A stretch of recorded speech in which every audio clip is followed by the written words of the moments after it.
পঞ্চম পর্বে আমাদের আজকের আলোচনার বিষয় স্থিত পূর্ব অবস্থা এবং স্থিতাবস্থা।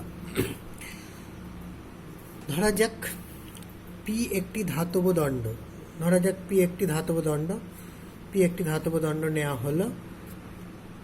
এর এক প্রান্ত একটি তাপ উৎসের সঙ্গে যুক্ত। ধরা যাক θ1 তাপ উৎসের সঙ্গে যুক্ত, θ1 উষ্ণতার অংশ এবং θ2 হচ্ছে শীতলতার অংশ। অর্থাৎ এখানে θ1 গ্রেটার দেন θ2, অর্থাৎ তাপ প্রবাহটা তীরচিহ্ন অভিমুখে হবে। এখানে অবশ্যই θ1 গ্রেটার দেন θ2। দণ্ডের চারিদিকে একটি অন্তরক পদার্থের আবরণ দেয়া হলো যাতে বিকিরণ পদ্ধতিতে তাপ ক্ষয় কমানো যায়। এই দণ্ডের চারিদিকে পি যে দণ্ড নেওয়া হয়েছে, চারিদিকে একটা অন্তরক পদার্থের আবরণ দেয়া হলো যাতে বিকিরণ প্রণালীতে তাপ ক্ষয় কম হয়। অর্থাৎ তাপ উৎস থেকে যে তাপ যাবে সেটি যেন এই দণ্ডের মধ্য দিয়ে পরিবাহিত হয়, এমন করে নেওয়া হলো। ধরে নেওয়া হলো যে বিকিরণ পদ্ধতিতে তাপ ক্ষয় হচ্ছে না। দণ্ডটি তাপ উৎসের সঙ্গে যুক্ত বলে দণ্ড বরাবর তাপ প্রবাহ হবে এবং দণ্ডের কোনো স্তরে যখন পরিবহন পদ্ধতিতে তাপ আসবে তখন ওই তাপের কিছু অংশ ওই স্তর শোষণ করবে, ফলে স্তরের তাপমাত্রা বৃদ্ধি পাবে। বাকি অংশ কি হবে? পরের স্তরে পরিবাহিত হবে। দণ্ডের এই তাপীয় অবস্থাকে স্থিত পূর্ব অবস্থা বলে। অর্থাৎ ধরা যাক একটা আমরা অংশ নিয়েছি, এই দণ্ডের মধ্যে একটা অংশ। এই দণ্ডের অংশে তাপ উৎস থেকে তাপ পরিবহন প্রণালীতে এই অংশে এলে কিছু তাপ এই অংশ দ্বারা শোষিত হয়ে এই অংশের উষ্ণতা বৃদ্ধি পাবে, বাকি অংশ পরিবাহিত হবে। এই যে ঘটনাটাকে বা এই তাপীয় অবস্থাটাকে বলা হয় স্থিত পূর্ব অবস্থা। অর্থাৎ স্থিত পূর্ব অবস্থায় কোনো স্তরের উষ্ণতা বৃদ্ধিপ্রাপ্ত হয় এবং সঙ্গে সঙ্গে তাপ পরিবাহিত হয়। এবার এইভাবে কিছু সময় চলার পর দেখা যাবে স্তর আর তাপ শোষণ করছে না, অর্থাৎ স্তরের উষ্ণতা একটি স্থির মানে পৌঁছেছে। এই সময় ওই স্তরে যে হারে তাপ আসে, স্তর একই হারে তাপ পরবর্তী স্তরে পরিবাহিত করে। দণ্ডের এই তাপীয় যে অবস্থাটাকে বলা হয় স্থিতাবস্থা। অর্থাৎ এই স্তর কিছুক্ষণ তাপ শোষণ করার পর তার উষ্ণতা বৃদ্ধিপ্রাপ্ত হবে এবং কিছু তাপ পরিবাহিত করবে। এই তাপীয় অবস্থাটাকে আমরা বলেছি স্থিত পূর্ব অবস্থা। কিছুক্ষণ এই ঘটনা ঘটার পর এই স্তর আর কোনো তাপ শোষণ করবে না, অর্থাৎ তাপ উৎস থেকে যে হারে তাপ আসবে বা যতটা তাপ আসবে সেই তাপ এই স্তর অন্য স্তরকে ছেড়ে দেবে। ফলে এই যে তাপীয় অবস্থাটাকে বলা হয় স্থিতাবস্থায়। অর্থাৎ স্থিতাবস্থায় কোনো স্তর দ্বারা শোষিত যে তাপ, সেই তাপ সমস্তটাই পরিবাহিত করে। এরপর আমাদের তাপ পরিবহন কি কি বিষয়ের উপর নির্ভর করে। পদার্থের তাপের পরিবহন আমরা যদি কিউ ধরি, এটা কি কি বিষয়ের উপর নির্ভর করে? অর্থাৎ পদার্থের তাপ পরিবহন কি কি বিষয়ের উপর নির্ভর করে আমরা দেখে নেব। ধরা যাক একটা আমরা ফলক নিয়েছি, ফলকটার বেদ বা আয়তকার এক ফলক বা পাত, তার বেদ ডি। অর্থাৎ পাতটির যে বেদ হবে তার উপর নির্ভর করবে তাপ পরিবহন। দুই বিপরীত পৃষ্ঠের উষ্ণতার পার্থক্য θ1 মাইনাস θ2। অর্থাৎ θ1টা অবশ্যই উষ্ণতার অংশ এবং θ2 হচ্ছে নিম্নতর অংশ। অর্থাৎ θ1 গ্রেটার দেন θ2 হলে θ1 মাইনাস θ2। এবং ওই পৃষ্ঠের অর্থাৎ পদার্থটা যে একটি পৃষ্ঠের যে ক্ষেত্রফল, প্রস্থচ্ছেদের যে ক্ষেত্রফল তার উপর নির্ভর করে, এবং তাপ পরিবহনের সময় অর্থাৎ কত সময় ধরে তাপ পরিবহন হয় ওই পদার্থটার উপর সেটা নির্ভর করে। তাহলে দেখলাম পাত্রটির বেদের উপর নির্ভর করে, দুই বিপরীত পৃষ্ঠের উষ্ণতার পার্থক্যের উপর নির্ভর করে, পৃষ্ঠতলের ক্ষেত্রফলের উপর নির্ভর করে, এবং কত সময় ধরে তাপ পরিবাহিত হচ্ছে তার উপর নির্ভর করে। আমরা ম্যাথামেটিক্যাল যে গাণিতিক রূপটা বের করব। ধরা যাক আমরা একটা আয়তাকার এই পদার্থের ফলক নিয়েছি যার বেদ ধরা হয়েছে ডি। ধরা যাক একটি আয়তাকার পাতের বেদ ডি ধরেছি, দেখতে পাচ্ছ ছবিতে ডি। দুই বিপরীত পৃষ্ঠের উষ্ণতা যথাক্রমে θ1 ও θ2, এখানে θ1 > θ2 ধরা হয়েছে, এখানে দেখানো হয়েছে তাপ উৎস θ1 এবং অপর পৃষ্ঠের উষ্ণতা হচ্ছে θ2। দুই বিপরীত পৃষ্ঠের প্রতিটির ক্ষেত্রফল এ ধরা হয়েছে, এই যে ক্ষেত্রফল এ ধরা হয়েছে, এখানে একটি পৃষ্ঠের ক্ষেত্রফল দেখানো হয়েছে এ, অপর পৃষ্ঠের ক্ষেত্রফল এ। স্থিতাবস্থায় অর্থাৎ যখন যে হারে উৎস থেকে তাপ নেবে সেই হারে তাপ যদি পরিবাহিত হয় সেই অবস্থাটাকে স্থিতাবস্থা বলা হয়। তাহলে টি সময়ে তলের সঙ্গে লম্বভাবে যদি কিউ পরিমাণ তাপ পরিবাহিত হয়, যদি এই পৃষ্ঠ থেকে অপর পৃষ্ঠে যদি টি সময়ে কিউ পরিমাণ তাপ পরিবাহিত হয়, তাহলে ওই পরিবাহিত তাপ প্রস্থচ্ছেদের ওই পৃষ্ঠের প্রস্থচ্ছেদের সমানুপাতিক। পরিবাহিত তাপ ওই দুই বিপরীত পৃষ্ঠের উষ্ণতার পার্থক্যের সমানুপাতিক। পরিবাহিত তাপ কত সময় ধরে পরিবাহিত হচ্ছে তার সমানুপাতিক।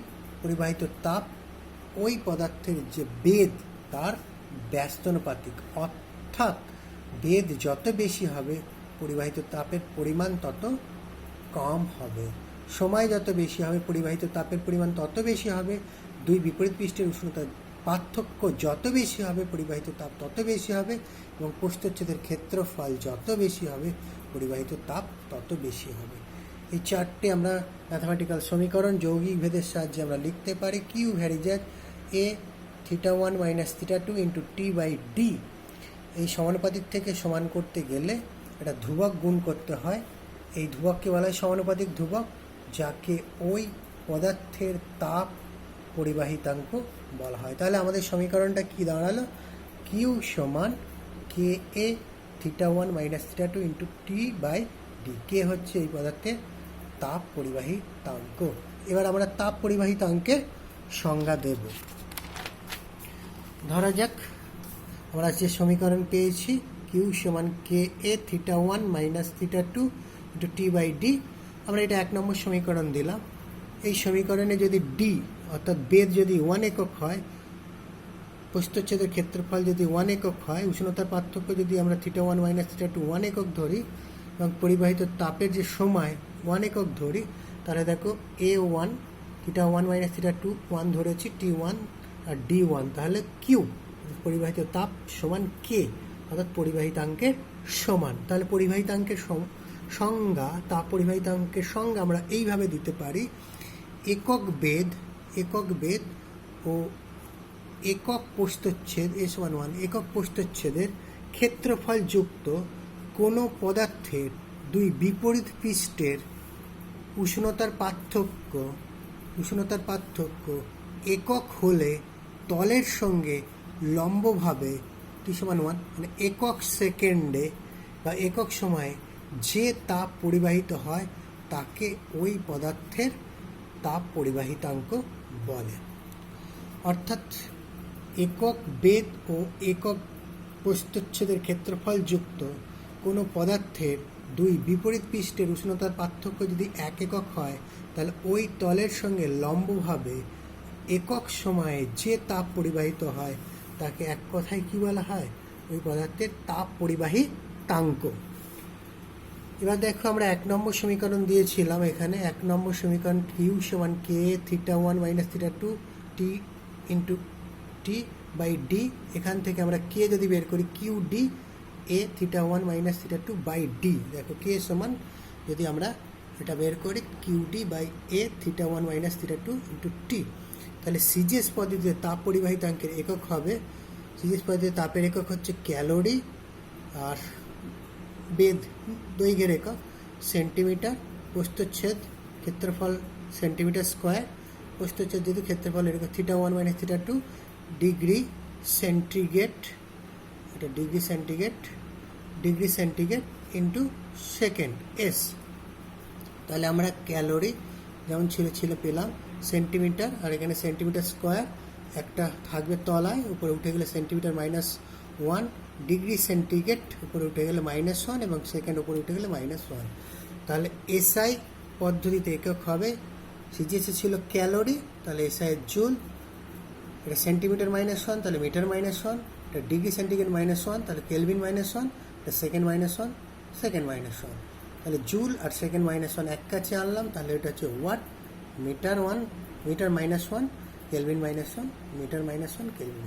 তাহলে সিজিএসএ হলো calorie centimetre minus one, degree centigrade minus one, second inverse. আর এসআই পদ্ধতিতে একক লিখতে পারি joule second minus one, metre minus one, kelvin minus one, বা watt metre minus one, kelvin minus one. আর কিছু তথ্য দেখে নেব। সুপরিবাহী পদার্থের ক্ষেত্রে তাপ পরিবাহিতাঙ্ক যেটা কে পেয়েছি এর মান বেশি হয়। আদর্শ পরিবাহীর ক্ষেত্রে তাপ পরিবাহিতাঙ্ক কে অসীম, কে ইকুয়াল টু ইনফিনিটি, অসীম হয়। অর্থাৎ আদর্শ পরিবাহীর ক্ষেত্রে তাপ পরিবাহিতাঙ্কের মান কে ইকুয়াল টু ইনফিনিটি, অসীম হয়। আর আদর্শ অন্তরকের ক্ষেত্রে তাপ পরিবাহিতাঙ্ক কে ইকুয়াল টু শূন্য হয়। কিন্তু বাস্তবে কে ইকুয়াল টু ইনফিনিটি বা কে ইকুয়াল টু জিরো পদার্থ পাওয়া যায় না। অর্থাৎ বাস্তবে আদর্শ পরিবাহী বা আদর্শ অন্তরক পাওয়া যায় না। কিন্তু আদর্শ পরিবাহীর ক্ষেত্রে তাপ পরিবাহিতাঙ্ক K equal to Asim, infinity, আর আদর্শ অন্তরক হচ্ছে কে ইকুয়াল টু জিরো, তাপ পরিবাহিতাঙ্ক হবে জিরো। এবার আমরা দেখে নেব তাপীয় রোধ এবং তড়িৎ রোধের যে সাদৃশ্য, তাপীয় রোধ ও তড়িৎ রোধের সাদৃশ্য। তাপীয় রোধ ও তড়িৎ রোধের সাদৃশ্য। ধরা যাক কোনো কঠিন পদার্থে, যেটা আগে বলেছি, কঠিন পদার্থের একটি আয়তকার পাত বা ফলক নেওয়া হলো, তার বেদ ডি, দুই বিপরীত পৃষ্ঠের উষ্ণতা যথাক্রমে থিটা ওয়ান আর থিটা টু, যেখানে আমরা theta one greater than theta two নিয়েছি, আর দুই বিপরীত পৃষ্ঠের প্রতিটির ক্ষেত্রফল যদি এ হয় এবং স্থিতাবস্থায় টি সময়ে তলের লম্বের সঙ্গে যদি কিউ পরিমাণ তাপ পরিবাহিত হয়, অর্থাৎ আগের মতোই। একটা কাচের আমরা আয়তকার ফলক নিয়েছি, যার বেদ ডি, দুই বিপরীত পৃষ্ঠের উষ্ণতা থিটা ওয়ান ও থিটা টু, আর পৃষ্ঠের ক্ষেত্রফল এ, আর টি সময় ধরে তাপ গেলে আমরা পরিবাহিত তাপের পরিমাণ কিউ সমান K A theta one minus theta two into T by D আগেই পেয়েছি আমরা। তাহলে কিউ বাই টি, এটা টিটা যদি এখানে আনি, অর্থাৎ তাপ পরিবহনের যে হার এক কথাই বলা হয়, সেটা হবে theta one minus theta two, এটা রাখলাম, আর কে এ এটাকে আমরা নিচে নিয়ে চলে এলাম, ডি বাই কে এটাকে নিচে নিয়ে চলে এলাম। এটা এক নম্বর সমীকরণ আমরা দিলাম আগের মতোই, অর্থাৎ তাপ পরিবহনের যে হার সেটা পেলাম theta one minus theta two D, আর কে এটাকে নিচে নিয়ে এলাম, তাহলে ডি বাই কে।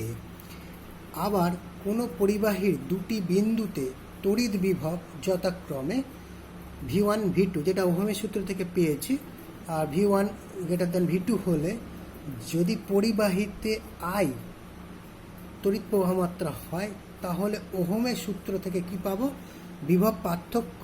যেহেতু আমরা এখানে V one greater than V two পেয়েছি, তাহলে V one minus V two সমান আই আর। আই কি? আই হচ্ছে পরিবাহীতে প্রবাহ মাত্রা, আর আর হচ্ছে পরিবাহীর রোধ। তাহলে আই সমান আমরা পাবো এখান থেকে V one minus V two by R. আবার আই সমান আমরা জানি কিউ বাই টি, এর আগে আমরা ক্লাসে করেছি চলতরিতে, কিউ সমান আধানের পরিমাণ বাই টি। আয়ের জায়গায় আমরা লিখতে পারি, তাহলে আয়ের জায়গায় আমরা যদি কিউ বাই টি লিখি, তাহলে V one minus V two by R. কোনো পরিবাহীতে, এবার এই দুটো সমীকরণ আমরা পেয়েছি, কিউ বাই টি তাপের ক্ষেত্রে, আর কিউ বা ছোটো হাতের কিউ বাই টি এটা হচ্ছে তড়িতের ক্ষেত্রে। তাহলে কোনো পরিবাহীর দুই প্রান্তে বিভব প্রভেদ না থাকলে যেমন তড়িৎ প্রবাহ হয় না, তেমনি কোনো ফলকের দুই বিপরীত পৃষ্ঠের উষ্ণতার পার্থক্য এই θ1 - θ2 না থাকলে তাপ প্রবাহ হয় না। অর্থাৎ দুই বিপরীত পৃষ্ঠের ক্ষেত্রে কোনো ফলকের ক্ষেত্রে যদি উষ্ণতার পার্থক্য না থাকে, তাপ পরিবহন হয় না, অর্থাৎ তাপ পরিবাহিত হয় না, অর্থাৎ এটা তাপ পরিবহনের হার। ঠিক V1 - V2 অর্থাৎ বিভব পার্থক্য না থাকলে আধান প্রবাহিত হয় না, এটা আধান প্রবাহের হার। তাহলে এই সমীকরণটা লক্ষ্য করো, I 1 নম্বর আর এটা হচ্ছে 2 নম্বর। তাহলে এটা উষ্ণতার পার্থক্য, এটা হচ্ছে বিভব পার্থক্য, এটা তাপ পরিবহনের হার, এটা আধান পরিবহনের হার। তাহলে এটা যদি পরিবাহীর রোধ আর হয়, তাহলে এই যে D/KA এটাকে বলা হয় D/KA RT, যেটাকে বলা হয় তাপীয়, যেটাকে বলা হয় তাপীয় রোধ। অর্থাৎ তাপ পরিবহনের ক্ষেত্রে D/KA এটাকে বলা হয় তাপীয় রোধ। আর সমান G/K/A এটাকে তাপীয় রোধ বলা হয়। আজকের আলোচনা আমরা এখানে শেষ করছি।